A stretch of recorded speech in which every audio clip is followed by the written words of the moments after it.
All right, good morning, everybody. She's a decimating futures here.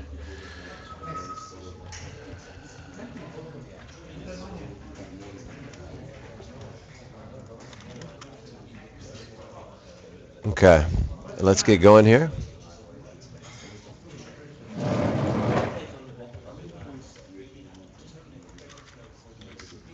All right. U.S. Markets last night obviously popped up kind of earlier in the session from a lower open, and it was really interesting because we really drove higher for quite a significant period of time before we finally pulled back to around flatline. You know, typically after markets are making new lows like that, and there's been real heavy selling, um, you always test that direction again. So, you know, on that bounce, we were kind of expecting it to come back and maybe put some pressure to the downside, and it didn't really until maybe later in the session, when it never really, never really actually tested down, so just tested maybe flat line. So, but I think it was a good result for the states, but you know, obviously. Not really proving itself in terms of being able to show any signs of rallying off the recent sell-off. So okay, yesterday we had a few big deals fall through, and I thought that was really going to put more pressure on the market than it actually did. We had the two basically biggest deals of the entire summer that fell through in the previous night, which I thought was going to heavily impact yesterday's action. That was the Sprint bid for T-Mobile, which was pulled, and the Time Warner bid that was pulled by 21st Century Fox. So, but between the two of those, you know, that was about 100 billion worth of M&A offers that came out the market, and both of those shares really fell sharply on the back of that. So, I think that was. That was significant for the market yesterday, and it actually survived it quite well. So maybe something we need to pay a little bit of attention to. In Asian action this morning, we saw maybe a little bit of a sell-off, maybe a little bit of a follow-through on America's lack of ability to actually rally yesterday. And you can see there that China really led the way. And after having about 7 days of consecutive positive days in China, we're now at about 4 days of consecutive pullbacks. So we had property developers which continue to be heavy there, and a lot of people worried about the property market, obviously, and the Hang Seng as well. We saw the same sort of thing with Standard Chartered falling, and then we also saw some of the casino stocks and things like that that were under pressure as well. But outside of that, I mean, basically probably just following on to some of the weakness in the States. All right, a cool chart here. 10-year-old Facebook is now worth more than 104-year-old IBM. So Facebook's market cap just now passing IBM's. It's quite incredible when you think about it. You know, it's a stock that's been public now for maybe a year and a half or 2 years. It already overtakes Big Blue. So it's incredible that this is the day and age that we're living in now. These billionaires are being created overnight, and these stocks that are listing now are listing with market caps that we've never before seen. It's quite interesting.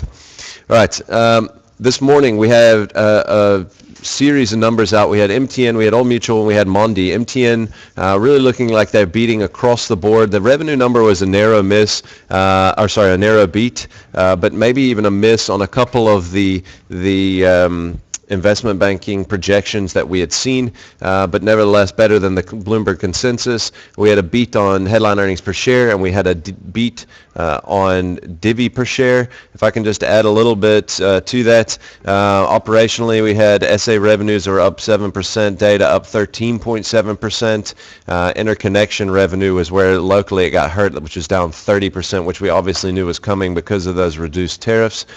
In Nigeria, we had revenue up 8% and data up 16%, so Nigeria looking really strong. And the outlook is basically saying they're going to continue to explore opportunities outside of voice, value accretive M&A, and CapEx rollout to accelerate in most markets. So I think overall, definitely good numbers out of MTN.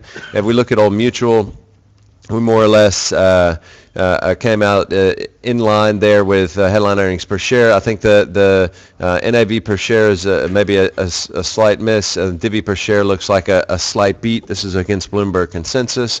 And then Mondi looks like a miss on headline earnings per share, and that should be a miss there, I think, on revenue per share as well. So that should be in red. And Divi per share came out more or less in line. Then we had Rio Tinto as well out with some numbers this morning. It looks like their underlying profit numbers looking to be a beat as well. So I think you can see there 5.1 billion versus estimates of 4.54 billion. All right, let's look at the data out today. We've got German industrial production yesterday. That number that came out in the morning was really shocking. Put some pressure, I think, on the DAX up front. We've got SA gross reserves, net reserves at 8 o'clock, or that were out just a while ago. Actually, I haven't even seen those. We've got the trade balance for France that comes out in a few moments. We've got industrial output out of Spain. We've got business confidence numbers here locally at 11:30. Bank of England bank rate at 1 o'clock, as well as ECB refinancing rate and deposit facility rate. Then we've got manufacturing production here as well at 1. Initial jobless claims in the States later, and Bloomberg consumer comfort later as well. So a hell of a lot of data that's going to be coming out today, actually specifically probably heavy here on the local side. Yeah, so a lot to pay attention to in today's session. All right, let's get into the maps.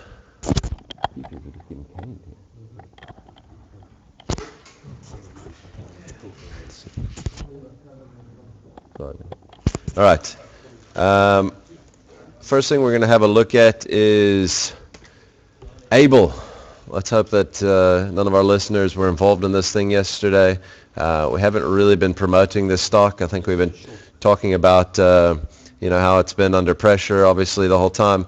Obviously, there's nothing more to say about the fact that we dropped out the bottom yesterday. I just wanted to point this out, and I must have had 10 people asking me about Able yesterday, and that had stale positions there, that bought a few in equities around $7 or $8, or maybe that even had a small position in CFDs and that kind of thing. The problem is that you really just don't know what you're getting. And everyone says, what's your downside? Well, your downside's 100% of capital that you put to work from this point. So it's all relative, and I think that's important to remember that. And that the likely scenario is that this thing, it has small upside to little upside, because it's I see it hard as for them to be able to raise capital. The SA Reserve Bank's probably going to have to step in here, and when that happens, they're probably not going to be giving a whole lot of upside away to investors. If that doesn't happen, there's probably a good chance that this thing goes under, and obviously you know what price it goes to at that point. So the reason why I want to talk about it is just have serious caution when you're dealing in this thing. I mean, this thing could double. I mean, there's always a possibility that this thing could double from here, but the odds of that are probably the odds of you catching a double out of something else as well. I mean, it's just be careful out there. There's a lot of risk in this thing, and I just wanted to comment a little bit on all the questions I've been getting around it. Just be careful if you're looking to do anything here. You should definitely only be playing in equities, and I wouldn't play in size there either. All right. Standard Bank yesterday actually kind of almost dropped support here. We did drop support intraday. It's hard to see. Let me just zoom it in forward a little bit. 144, there's definitely support. We actually closed at 43.75, so you can see there as we zoom it in that it has slightly dropped support to an extent. I mean, this level runs all the way back, I think, to sort of April of this year, but it hasn't done it convincingly enough. We're going to need to see this thing push lower. And it did it kind of after making a fake breakout here, or a false breakout above 148. So Nedbank also did that to us. I think FirstRand also did that to us. So some of these things may have head faked us a little bit. If we can push below 144 a little bit, then we could really come under maybe a little bit more pressure. If we have a look at Sasol here. Sasol, we actually talked about this one yesterday. You heard it here first. We called it down to 600, test 600 yesterday. We even talked about, if I'm not mistaken, that it might drop below a little bit, but it's all about where it closes. Did drop below, traded all the way down to, I believe, 596, 595, somewhere in that area. And we managed to spike up here and close at about a little north of 602. This is a major level here in Sasol. If you ask me, to me, this is also one of the probably safer bets on our index at the moment in terms of the outlook and least risk, maybe specifically to South Africa in terms of economically. So I think buying this thing around 600 here is probably a good little opportunity. I think it's probably going to have to prove itself again the next session or two, but just keep an eye out, because this thing can have a vicious bounce quite quickly. So just like we said, watch out for this one in the next couple sessions. All right. Next one we'll look at here is Bidvest. And I wanted to show this as well. I mean, we talked about this a few sessions ago and how this thing had really kind of put in a double top, or what looked like a double top. I think it's kind of confirmed the double top here in the short term. And there's a big level here at 280. I mean, you can see how clearly that is. I mean, you can see when we broke out here, we can see we came back down and tested, pushed up higher, came down. I mean, we spent 3 weeks or 4 weeks consolidating right here on 280 and then ripped back higher to test all-time highs. That's to me incredibly significant. We're pulling back here yesterday. We got down to 280 intraday. We tested that support level. That's going to be the level that we watch. If we drop 280, then this thing's got a 20 Rand target to the downside. Would take us all the way down to about 260 at the very least. So I think this is a really interesting one to watch here. So just keep your eye out on Bidvest if we can drop the 280 level.